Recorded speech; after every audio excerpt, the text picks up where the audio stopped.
फिर एक नए वीडियो के साथ। और कल हमने पियाजे की बात की थी और आज करेंगे हम वाइगोत्स्की की बात। और हमारे वाइगोत्स्की के जो सिद्धांत का नाम है वो सामाजिक संस्कृति का सिद्धांत है। अगर डायरेक्ट क्वेश्चन पुटअप होता है तो वो डायरेक्ट क्वेश्चन यहीं से पुटअप होगा, सामाजिक संस्कृति का सिद्धांत किसने दिया है, तो हम कहेंगे वाइगोत्स्की ने दिया है। सामाजिक संस्कृति के सिद्धांत को हम जेपीडी का सिद्धांत भी कह सकते हैं, जोन ऑफ प्रोक्सिमल डेवलपमेंट, यानी कि विकास का संभवतः क्षेत्र। इसको हम वाइगोत्स्की का सिद्धांत, ये वाइगोत्स्की का सिद्धांत का दूसरा नाम, इसको हम जेपीडी सिद्धांत भी बोल सकते हैं। और अगर हम वाइगोत्स्की के सिद्धांत की बात करें तो वाइगोत्स्की ने जो अपने सिद्धांत में जो मेन जो चीज़ें बताई हैं, उन्होंने बताया कि सामाजिक अंतःक्रिया, संस्कृति और यंत्र को बताया। उन्होंने 3 टाइप की इनर स्पीच बताई हैं ताकि और उन्होंने बताया कि बच्चों को सीखने के लिए एक शिक्षक का जरूरी होता है, जबकि पियाजे ने ऐसा बोला कि शिक्षक जरूरी नहीं होता, बच्चा खुद सीख लेता है। लेकिन वाइगोत्स्की मानते हैं कि नहीं, ऐसा नहीं होता। उन्होंने स्कैफोल्डिंग और MKO ऐसे कुछ तत्व अपने उनका जो सिद्धांत है उसमें उन्हें दिए। वैसे वाइगोत्स्की के सिद्धांत हम संज्ञानात्मक विकास के रूप में कर रहे हैं, लेकिन इनका जो सिद्धांत है वो अधिगम के अंदर आता है, ठीक है। अर्थात उनका कहना था कि बच्चा जो कुछ सीखता है या अपने बड़ों से सीखता है या अपने मित्र से सीखता है, अपने परिवार से सीखता है, तो बच्चा समाज के द्वारा ही उन चीज़ों को ग्रहण कर रहा है। जब तक बच्चा समाज से अंतःक्रिया नहीं कर पाएगा, बच्चा सीख नहीं पाएगा। जब तक बच्चा एक दूसरे के कल्चर को नहीं देखेगा तब तक बच्चा नहीं सीख पाएगा। वहीं पियाजे कहते हैं कि ऐसा बिल्कुल भी नहीं है। बच्चे के खुद के कुछ विचार होते हैं, बच्चा उन विचार के तरीके से ही खुद का निर्माण करता है। अर्थात उन्होंने लिटिल साइंटिस्ट इसीलिए बोला कि बच्चा खुद का निर्माता खुद होता है, बच्चा खुद रचना करता है। रचनावादी यहाँ वाइगोत्स्की ने भी बोला, लेकिन वाइगोत्स्की ने बच्चों को लिए बोला है कि जब बच्चा समाज की बातों को सुनता है तो बच्चा उनका अनुकरण करता है, जो वो अनुकरण करता है तो वो उनको अपने जीवन में ढालता है। इसीलिए समाज जरूरी है और समाज की संस्कृति जरूरी है। संस्कृति से हम ये कह सकते हैं कि जब बच्चा किसी दूसरी संस्कृति के लोगों से मिलता है तो जब वो उनके जो फेस्टिवल्स होते हैं, उनके जो ओढ़ने का तरीका, पहनने का तरीका, उनका जो रूटीन्स होते हैं, उनके जो खाने की चीज़ें होती हैं, उनकी जो परंपराएं होती है, अगर उनमें से कुछ परंपराएं या कुछ चीज़ें उनको अच्छी लगती हैं तो वह बच्चा अपने जीवन में उनको ढालने की कोशिश करता है। तो हम कह सकते हैं कि इसलिए सामाजिक और संस्कृति का सिद्धांत जरूरी है। इसलिए सामाजिक और संस्कृति का सिद्धांत इन्होंने दिया था। इन्होंने कहा था कि बच्चों के विकास के क्षेत्र के लिए सामाजिक और संस्कृति जरूरी है, जबकि पियाजे कहते हैं कि ऐसा नहीं है। वाइगोत्स्की ने बोला कि भाषा जरूरी है। जब तक बच्चा भाषा नहीं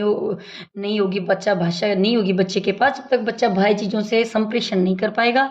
और हमारे संप्रेषण का सबसे अच्छा तरीका हमारी भाषा होती है। जब तक हमारे पास भाषा नहीं होगी, जब तक हम बाह्य लोगों से बोल नहीं पाएंगे और हमारी समझ विकसित नहीं हो सकती। जबकि पियाजे कहते हैं कि ऐसा नहीं है। भाषा को उन्होंने महत्वपूर्ण, उन्होंने उसके ऐसा नहीं कि उन्होंने इनको गलत बोला, लेकिन उन्होंने खुद के जो विचार दिए वो ये थे। पियाजे कहते थे कि बच्चे में अंदर पहले विचार आता है, उसके बाद भाषा आती है। लेकिन जबकि वाइगोत्स्की का कहना है कि ऐसा नहीं होता। उन्होंने जब समाज में अंतःक्रिया करता है बच्चा, तो वह किससे करता है, तो वो इंटरेक्शन अपनी लैंग्वेज से करता है। और जो वो लैंग्वेज से सामाजिक अंतःक्रिया करता है वो 2 लोगों से मिलता है, वो अलग कल्चर के लोगों से मिलता है। तो उनकी संस्कृति को जब वो अपनाता है तो अपने अंदर एक परिवर्तन देखता है और वो कुछ चीज़ों को स्थायी अपने जीवन में ढाल लेता है, तो उसको हम कह सकते हैं अधिगम, ठीक है। समाज इसलिए बच्चों के लिए जरूरी है सामाजिक, क्योंकि जब बच्चों को दिशा निर्देश और एक अच्छे मार्गदर्शन के लिए समाज का होना जरूरी होता है, अध्यापक का होना जरूरी है। और अध्यापक ही नहीं, मैं तो कहूँगी कोई मित्र भी अगर अच्छा हो तो वो भी अच्छा है, पेरेंट्स भी होते हैं, सभी होते हैं इसमें। ये तो थी इसकी मोटी मोटी बात। अब हम करेंगे इसके टॉपिक से कि कौन कौन सी चीज़ कब कब कैसे कैसे हुई। सामाजिक संस्कृति का सिद्धांत, डायरेक्ट अगर क्वेश्चन पूछा जाए तो बिल्कुल डायरेक्ट क्वेश्चन पूछा जाता है कि अगर आपको उसके नाम दे दिए जाए, 4 वैज्ञानिक एक ऑप्शन दे दिए जाते हैं, जिसमें से सामाजिक संस्कृति का सिद्धांत किसने दिया। रचनावादी, यहाँ पे हम कहें तो पियाजे ने भी इनको रचनावादी बोला है, बच्चों ने हाँ, बस फर्क कितना है कि इन्होंने अलग टाइप से रचनावादी बोला है और उन्होंने खुद अलग टाइप से रचनावादी बोला है, ठीक है।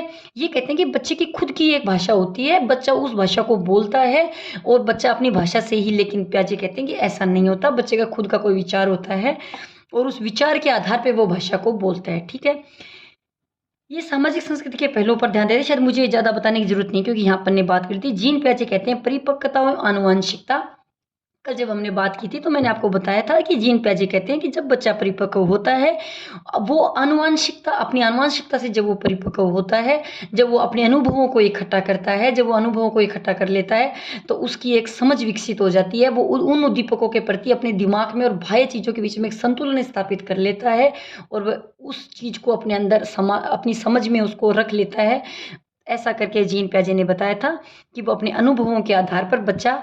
और फिर आती है बात वाइगोत्स्की की। तो वाइगोत्स्की कहते हैं कि सामाजिक संस्कृति कारक एवं भाषा को महत्वपूर्ण माना है। अगर डायरेक्ट क्वेश्चन पुटअप होता है तो हमारे यहाँ से भी हो सकता है कि जीन पियाजे ने अपने सिद्धांत में किन चीज़ों को महत्वपूर्ण माने। तो जीन पियाजे कहते हैं कि परिपक्वता एवं आनुवंशिकता जरूरी है, जबकि वाइगोत्स्की कहते हैं कि सामाजिक संस्कृति तथा भाषा को एक टूल के रूप में काम लिया है, उन्होंने एक यंत्र के रूप में काम लिया है।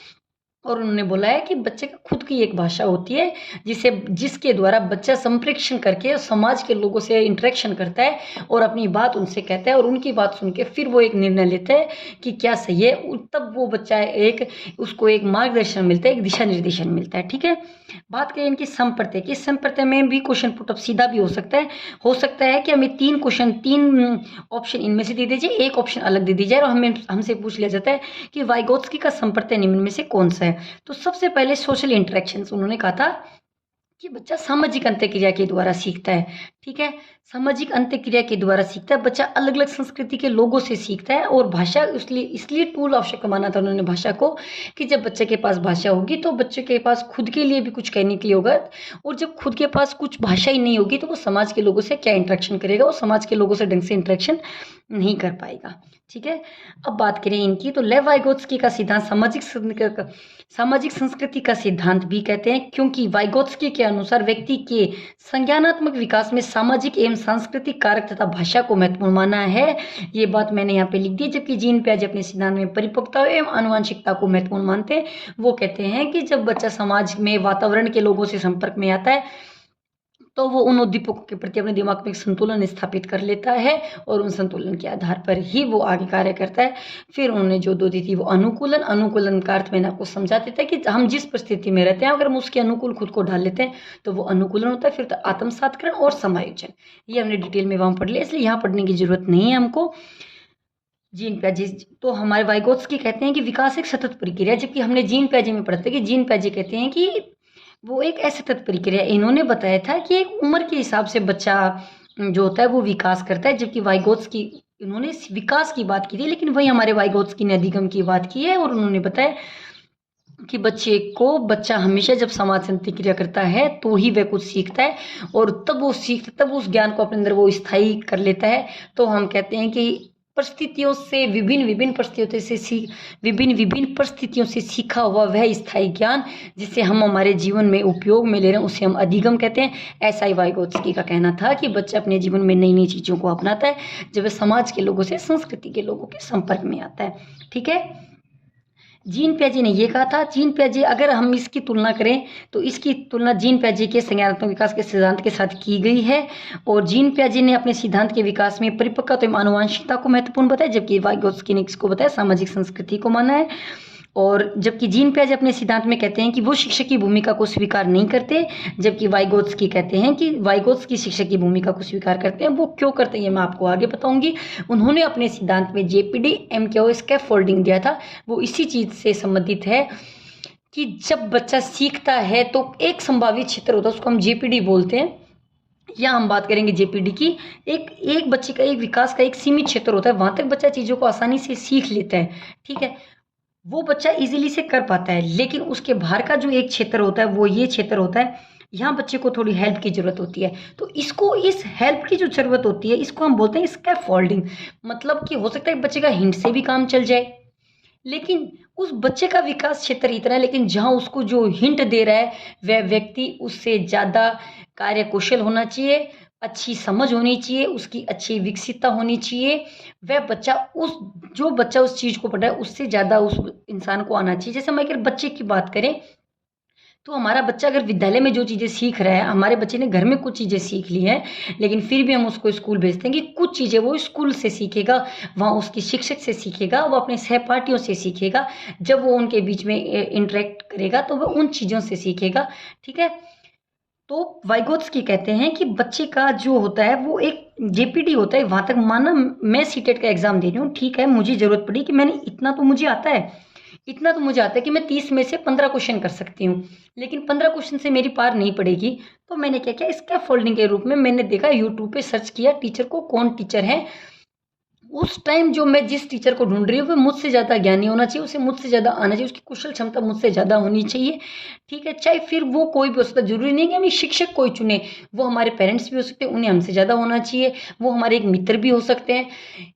ठीक है, MKO। उसके बाद में जो तीसरा होता है वो होता है MKO, यानी कि मोर नॉलेज अदर, मतलब जितना हमें ज्ञान है उससे ज़्यादा ज्ञान वाला व्यक्ति ही इसका फोल्डिंग यानी कि ढांचे का कार्य कर सकता है। ये तीन जो इसके ये इंपॉर्टेंट है, और यहाँ से एक क्वेश्चन पक्का पड़ सकता है।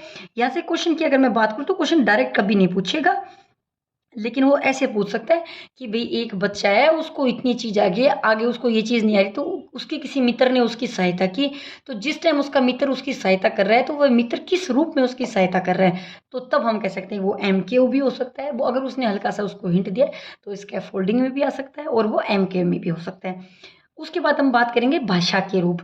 उन्होंने जो भाषा के उन्होंने अपने पहली बात तो ये थी कि उन्होंने अपना जो सिद्धांत दिया उसमें भाषा को महत्वपूर्ण माना, और उन्होंने बोला कि बच्चे में 3 प्रकार की भाषाएं होती हैं, सामाजिक वाक, निज वाक और मौन आंतरिक वाक। तो सामाजिक वाक क्या होता है? सामाजिक वाक होता है कि जिस बच्चा छोटा होता है, बच्चा तो बचपन से ही समाज के संपर्क में आने लग जाता है, धीरे धीरे बच्चा अनुकरण करने लग जाता है, और बच्चा अनुकरण से ही भाषा को जल्दी सीख पाता है।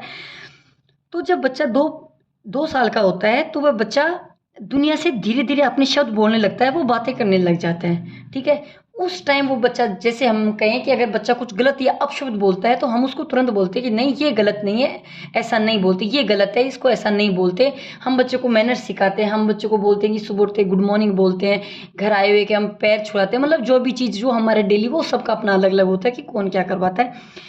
तो उस टाइम जो बच्चा होता है उसको समाज की चीज़ों के बारे में, वो समाज के लोगों से ज़्यादा बात करना। निज वाक, जो 3+ साल का जो बच्चा होता है वो बोल बोल कर खुद से बात करता है। अगर हम इसकी बात करें तो इस पे वाइगोत्स्की का डायरेक्ट क्वेश्चन भी आता है, और वाइगोत्स्की कहते हैं कि बच्चे की खुद की एक भाषा होती है जिसमें बच्चा क्या कर रहा होता है, खुद को दिशा निर्देश दे रहा होता है।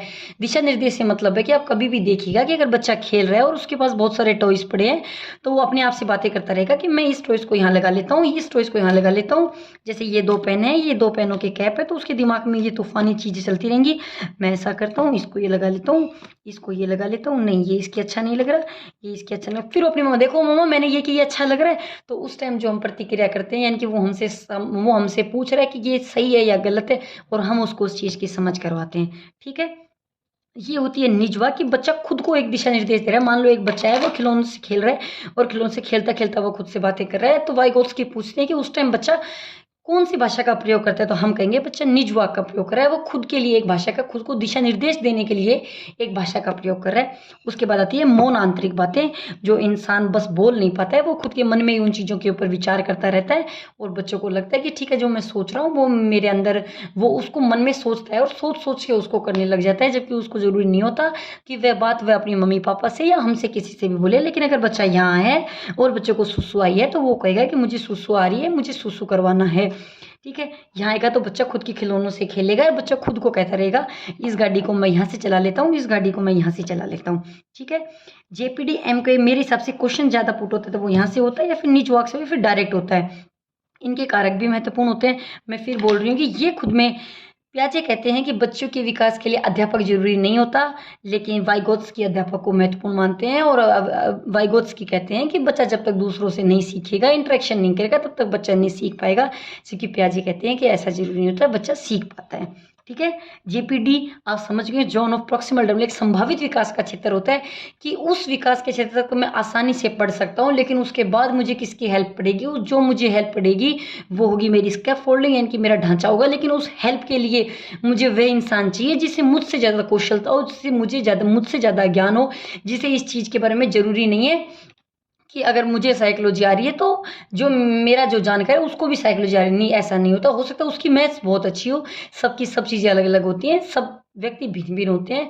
तो फिर मुझे ऐसा ढूंढना पड़ेगा कि जो मुझे CTET में 15 की बजाय 30 में से 28 नंबर मुझे मिले। तो उस टाइम मैं जिसका यूज़ करूँगी वो हो गए MKO और स्कैफोल्डिंग। ओके, इसके बाद हम विकास, JPD हो गया, MKO हो गया, स्कैफोल्डिंग हो गया। JPD को आपको मैं और आसान भाषा में समझाने की कोशिश करूं तो वाइगोत्स्की ने कहा है कि भाई वाइगोत्स्की ने कहा कि बच्चा जब चीज़ें सीखता है तो उसे किसी की सहयोग की जरूरत होती है। ठीक है, तो इस सहयोग के आधार पर हम कह सकते हैं कि सहयोगात्मक अधिगम किसने दिया? वाइगोत्स्की ने दिया। ठीक है, तो वाइगोत्स्की कहता है कि जब बच्चे को सहयोग की आवश्यकता होती है, तो जब बच्चा जब सहयोग के लिए किसी को बोल रहा होता है, उस टाइम वह जिसके संपर्क में आता है, तो वह अंतर्व्यक्तिक जो परिस्थितियां उत्पन्न होती हैं, वह जो परिस्थितियां होती हैं, वह परिस्थितियां उसके जो उसका जो वास्तविक विकास है, उसका जो वास्तविक विकास है वहाँ से लेके और संभवतः स्तर के बीच की जो जगह होती है उसको हम जीपीडी बोलते हैं, कि बच्चे का जितना विकास फिलहाल है और जितने की उसको ज़रूरत है उसके बीच का जो स्थान है उसको हम जेपीडी कहेंगे। ठीक है, इनके बीच का जो अंतर है, इन दोनों के बीच के अंतर को हम क्या कहेंगे? जेपीडी। ठीक है, विकास संभवतः क्षेत्र कहेंगे। इन्होंने सहयोगात्मक अधिगम पर बल दिया, इन्होंने पीयर ट्यूटरिंग पर बल दिया, इन्होंने कहा कि बच्चों को सहयोग की भावना से सिखाना चाहिए। ठीक है, बात करें आगे वाइगोत्स्की की।